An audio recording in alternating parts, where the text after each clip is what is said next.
Hi friends, hope you are doing good. Today I come here with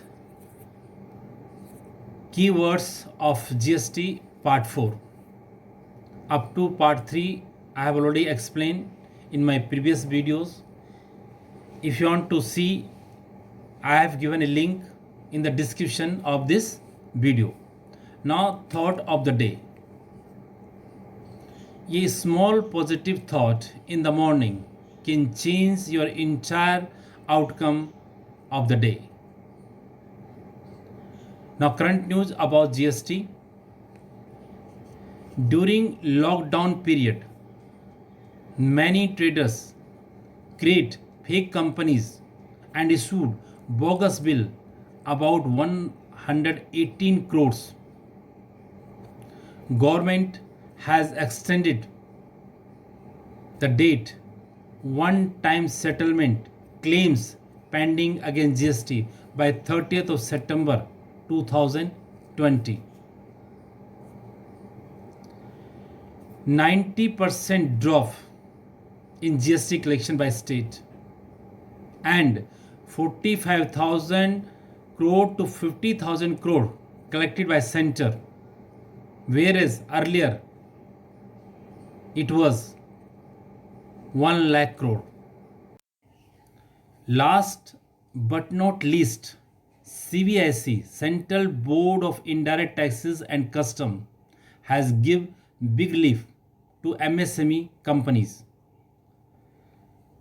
Settle GST and customs refund about 10,700 crores. Now, key points of GST part 4. First one is capital goods.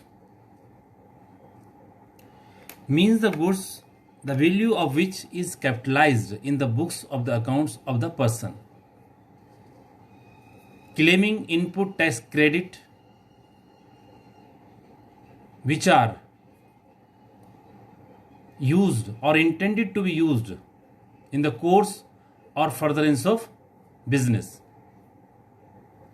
But in some cases, some assets are also used for in course or in the course of the business, in furtherance of business, but ITC is not available. For example, on plant and machinery, ITC is available, but in the case of construction of building, ITC is not available. Other side, repairs of building, maintenance of building, ITC is available. In the case of motor car, it is also assets, but ITC is not available if it is not in same business. One more example I want to give here. Suppose we have purchased 2 air conditioners in factory, one used for office and other used to cool the plant.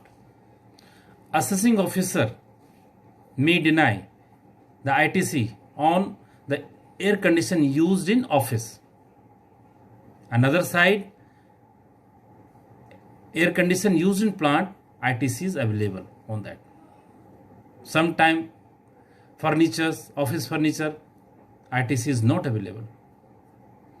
So we have to very careful in the case of ITC on the assets. Will be available or not available with us. Now drawback. What is drawback?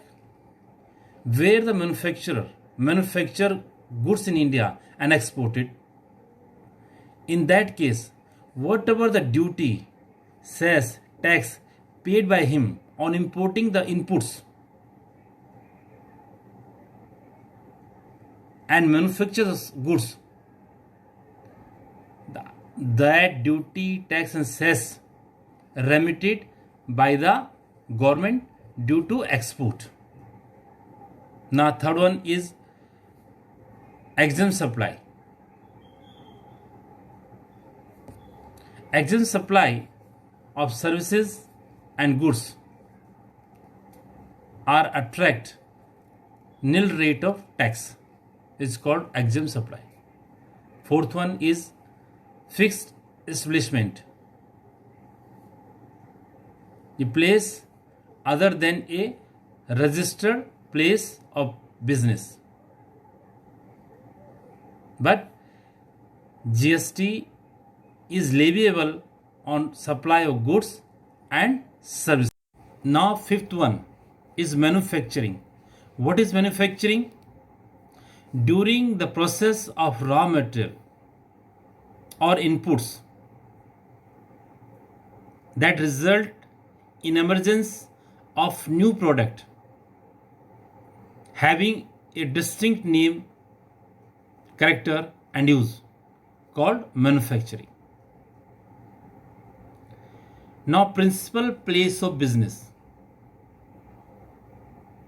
A place of business is specified as principal place of business in the certificate of registration.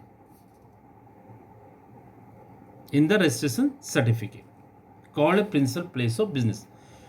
Now, seventh one is registered person.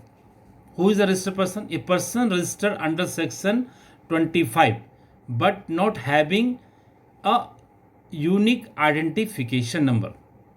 Section 25 means having a GSTI number due to any reason, such as in registration, a normal course of business, require a separate registration, requires compulsory registration, require casual taxable person registration, require non-resident taxable person, and require in the case of composite dealer registration. All are having GSTI number but not having a unique identification number. Now, number 8th one, UI number. What is unique identification number? Who is having the unique identification number? A person, a specified person, organization such as foreign diplomatic mission, embassies, who do not carry any outward transaction, thus are entitled to refund of GST paid by them on their input supplies. Hope you have liked my all the key points of GST. Please do subscribe, share and like my video. Thank you very much.